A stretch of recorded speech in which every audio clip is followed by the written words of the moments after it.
The word minimalism probably conjures up images of a monochromatic living room with one sofa, one table, and a single flower in a ceramic vase. Our next guest has a down-to-earth approach to simplifying your home, focusing on your own perspective and what matters to you, or maybe a parent who's moving. Her thousands of Facebook fans attest to just how embraceable her approach is, and I bet you'll become a fan too after this episode. Moving your mom or your dad or yourself isn't just about moving things from one place to another. It is much more complicated than that, as are so many things having to do with later life. How to Move Your Mom and Still Be on Speaking Terms Afterward provides in-depth conversations with professionals, older adults, and their family members who share their stories with warmth, understanding, and humor.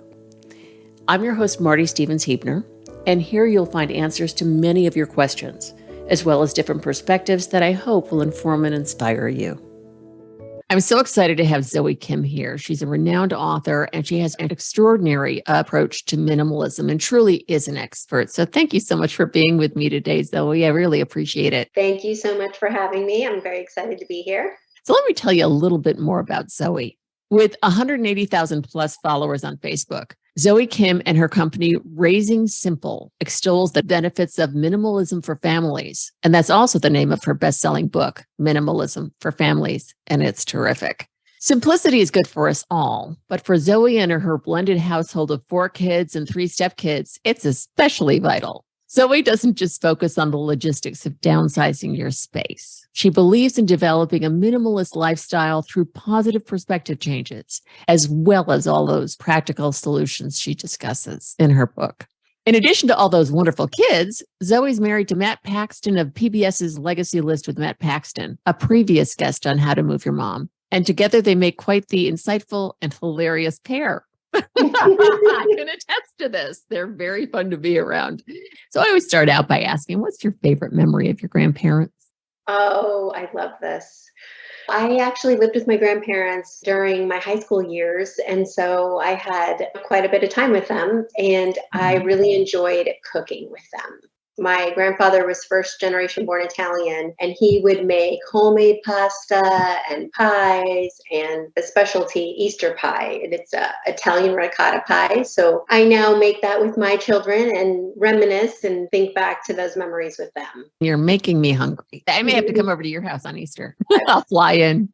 So how were you drawn to this work that you do?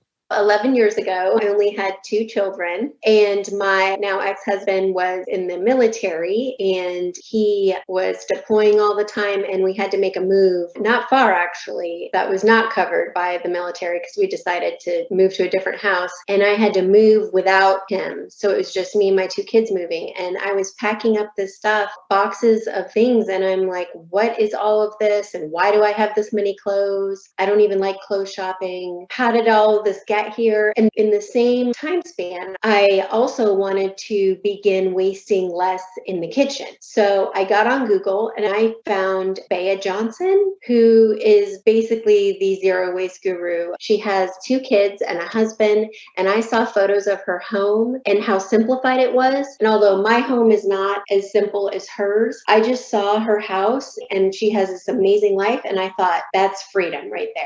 And I want that freedom. Brilliant.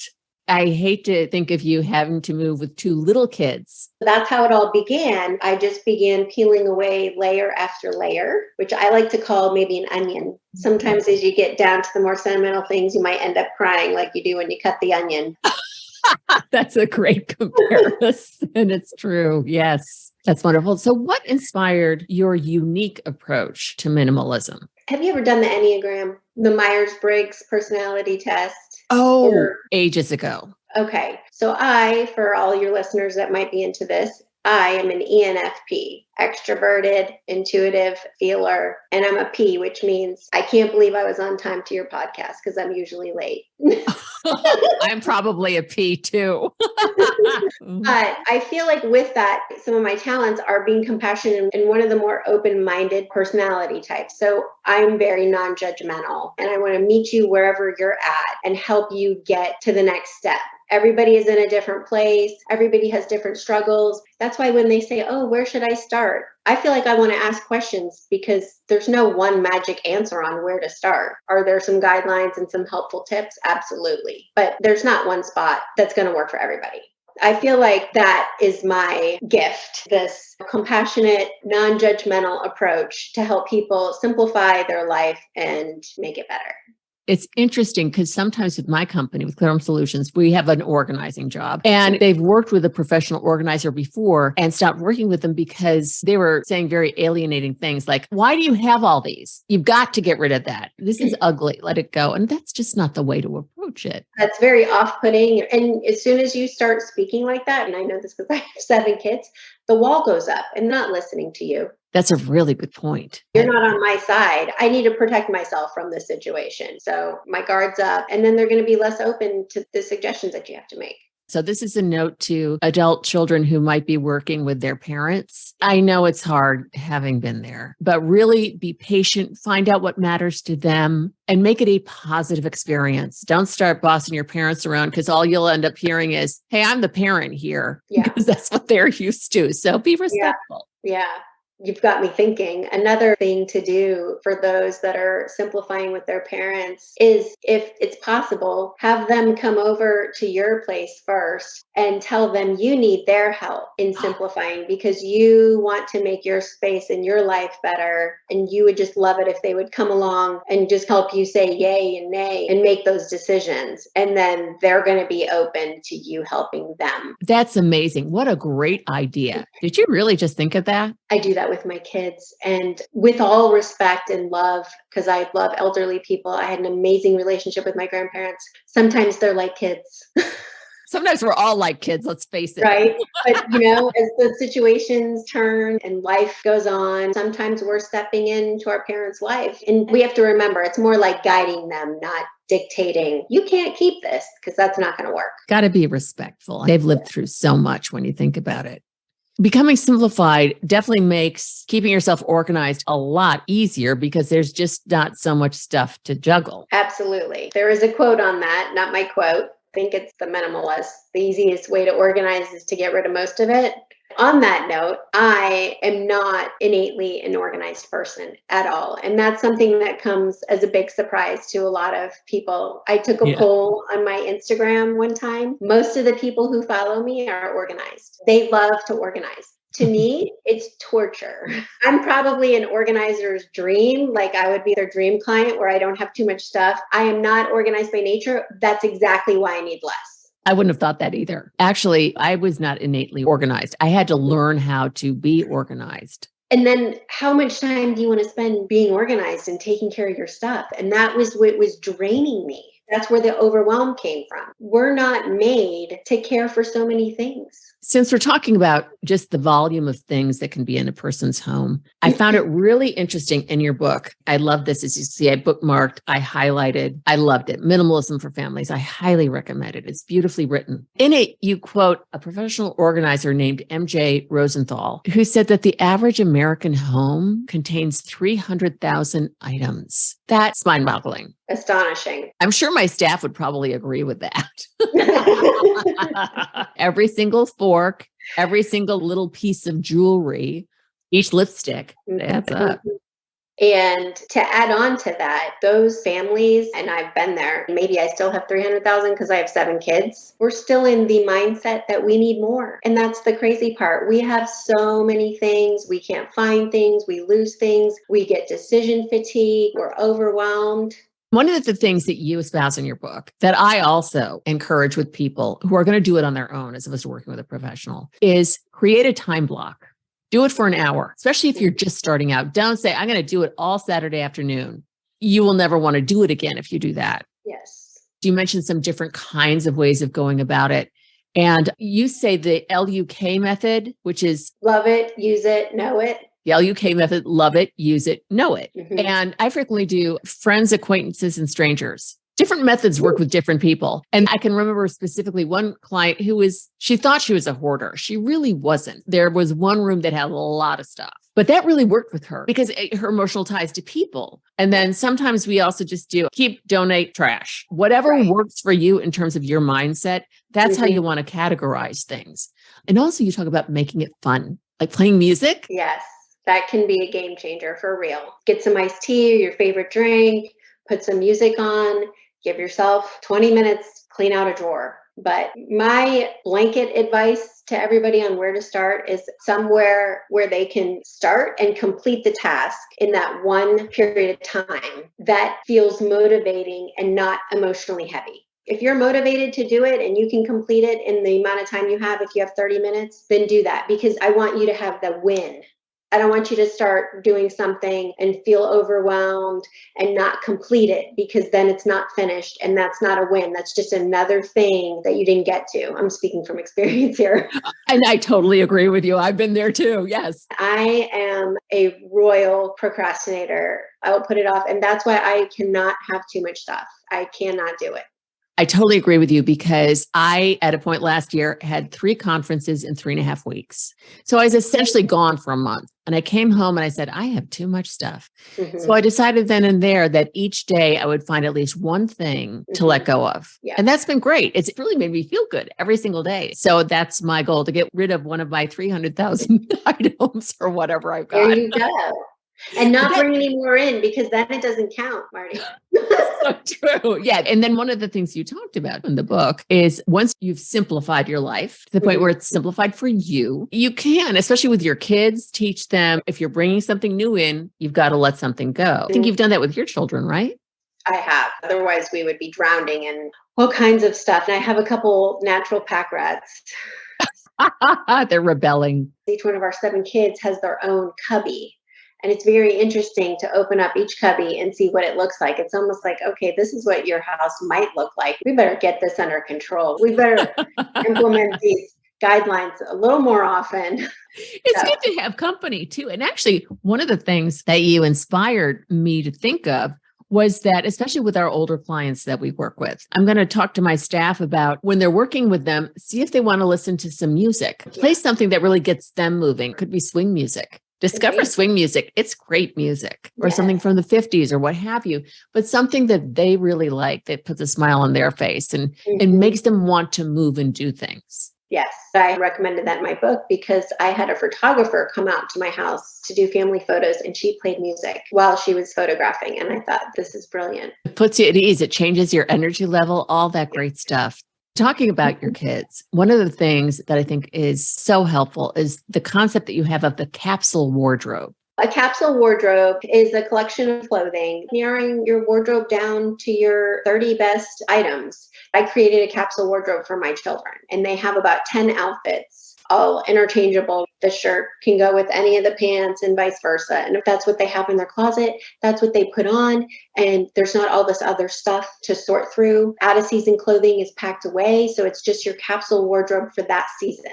I also understand is how you and Matt got together. And the story with Matt was that his son was having such a hard time trying to pick out what to wear. His son was having a hard time with the overwhelm of everything in his closet, because not only did he have the clothes he wore, he had the clothes he didn't wear at all. Then he had out of season clothing. And also Matt was storing other stuff in his closet that wasn't his. So he was completely overwhelmed. And Matt read my book and he tried it. He took everything out of the closet, only put back in the clothing that he wanted to wear. And he woke up the next day and he came down and he was so excited to show his dad. He was like, look, I'm all ready. And like, no fighting, no battles. It just makes it so much simpler. It's so much simpler, especially for older adults when they're downsizing and maybe moving into assisted living or something like that. I mean, there are so many memories attached to clothing, but if it doesn't fit, you don't need it. And why not just drill down where you can make an easy decision and just get down to breakfast, meet up with your friends and all that. And so to follow up on that tail end of that story, after he helped his son, he reached out to thank me on Instagram. And then we had a working relationship for a while. And then things evolved. Things evolved in a beautiful way. You mentioned how good Matt's son felt when he dressed himself in no time and it was really easy. The benefits of minimalism aren't just anecdotal. There's a real science behind it. And you mentioned that in your, again, wonderful book, Minimalism for Families. You mentioned a study that was done at the UCLA Center on Everyday Lives and Families. I got my master's at UCLA and I didn't know that existed. Forgive me, I'm just going to read back to you your own book. When we keep our environment cluttered, we are visually and emotionally distracted, and this creates stress and anxiety. In a study done by UCLA's Center on Everyday Lives and Families, a team of professional archaeologists and anthropologists, which I find fascinating, and other social scientists systematically observed and recorded details of life at home for 32 dual worker, middle class LA families between 2001 and 2004. The team discovered that managing a large volume of possessions was linked to elevated levels of stress hormones for mothers. In other words, the more clutter that piles up, the more anxious women feel. And apparently, too, excess stuff can really affect the kids that way, too. So that's fascinating to me. I think that just highlights something that I see in my online community. The overwhelm that women and mothers feel from their homes is just debilitating. It is frustrating for women because women, especially when they're kids, even when you're working professionally full time, all the housework still mostly falls to you. Yep. Unless you marry the cleaning expert of the country named Matt Paxton, then I 100% agree with you. I feel for all those other women. I wish I could clone Matt. And what's great is that I think Matt, and there are wonderful husbands like him and fathers who really see that they're doing their part. They're not doing you a favor. Yeah. It's just doing your part at home, guys. It's a good thing. We're not saying that every man is like that, but we are saying that we've had some experience with this. Yes. And you're younger than I am. My generation is still like that. Anyway, I love your idea of inviting them over to your home and doing the same thing, playing some music, showing them that you're having a good time. And I think it's a great idea to get stuff done, and it helps to have company. And they're going to know and feel that you're not just telling them what to do too. Yeah. There are a lot of older people who don't like to feel like they're the only ones needing help. True. You start to feel all the aches and pains, and maybe you get a chronic illness. Maybe it can be managed. Maybe it's a bit more serious. Yeah. But there's that sense of control being taken away by your body and then by the culture at large. It's so hard. I think people feel, men and women who are older, is that their home should be something they can control. Yes. And when you do simplify, you actually are taking charge and control of your home. Exactly. And your time too, not just physically what's in your home and the actual act of deciding, okay, this is my house, this is my stuff, I get to keep what stays and what goes. But you're also dictating what you're going to be doing with your time, which is not taking care of too much stuff. Did you know that I have a tiny house in my backyard and that my mom lives there? Oh, tell me about that. When I built the house that we currently live in, I designed it and built it with an architect and a builder. So I'm not a builder, but they were like, you need a walk-in closet. And I was like, oh, hell no, I don't. Don't tempt me. Anyway, I call it the tiny house, but it could be a guest house, cottage house. It's 498 square feet on foundation in my backyard for my mom. And that's where she lives. She has her own space. It has a bedroom, kitchen, bathroom, and a small living area. That's great because she can live more simply in there. One of the things I always tell clients is that you want to have a lot of light in the room, let the air circulate. So if you have less stuff, there's more light. Everybody can get around easily and it's not dangerous. Corners on tables and things like that are dangerous at any age. Yes. At any age. Trying to make sure there's enough room around them is so important. My mom is very young. She actually still works full time. She's a nurse anesthetist. So we're ahead of the game here. I just think it's so wonderful you built that home for your mom. And that's really a gift to her. And I want to talk about gifts because often we encounter older adults who want to give things to their adult kids or their grandchildren. And the adult kids say, I don't want it. Just say yes. And then it's yours and you can do with it what you want. Because now it's yours. Accept it with gratitude because they're giving it to you because they think it's really useful and that it might help you. Saying yes makes them happy. It keeps things moving forward. I love that you wrote that in your book. There are certain people that gift giving is their love language. And so that's how they love, is by giving gifts. What do you think, though, about the relationships where the parent comes over to the adult child's house and says, "Where is that gift I gave you?" I get asked that a lot. And what I say is, here's the thing. You need to gently tell them that I really appreciated that you gave that to me. I can't really make use of it. And I know you want it to be useful. So I gave it to a friend, donated it because I wanted to go to somebody who's really going to cherish it as much as you did. I think that's excellent. And before they can say anything else, redirect the conversation. Doesn't that food smell good? Or let's watch the ball game. Oh, here come the kids. Something like that to redirect the energy. Also, on the gift giving topic, it's okay to let your family members know ahead of time that you're in the process of simplifying. You're not saying rudely, "Don't get me anything. We're going to have a fight if you do." It doesn't have to go there. What's more important, the stuff or the relationship? The relationship is more important. So you always want to do everything with respect. But it does go a long way for many people to let them know ahead of time that you are simplifying. And if it is the type of relationship where maybe you could give them a short list of things that you'd actually find useful and helpful, and they would be happy to get you something on that list. So having those conversations ahead of time can save a lot of heartache. That's so smart, especially at the holidays or when birthdays are coming along, or if you've just moved into the neighborhood and you're going to have a housewarming or something like that. I love how you put in the book, your presence is our present, a wonderful way to put it so that they know presents aren't required, but some people really enjoy doing that. If you have a close family member and you're doing Christmas and you just have this influx of stuff, you can let them know and then give them ideas for practical experience gifts, consumables, so that it's not so much pressure and they get to give you a gift. Or you can ask them to donate to an organization in lieu of gifts. That's true. Like for a birthday or something like that, or an anniversary. Yeah. So overall, what's the toughest part of your job? The hardest part would be working online. I love to work in person with people, and I'm very hands-on and visual. So I miss that experience. I don't go into people's homes very often, and I mostly do everything online. You're a busy mom, that's for sure. Yes, that's true too. You got a lot going on. And plus, you have that incredible following on Facebook and Instagram. And your website is wonderful. And of course, it's very clear and simple. Go to raisingsimple.com. I'm actually having it redone soon, so I'm very excited. It's going to be amazing. Oh, that's so great. Congratulations. So go visit raisingsimple.com or visit Zoe on Instagram. Again, it's Raising Simple, same thing with Facebook.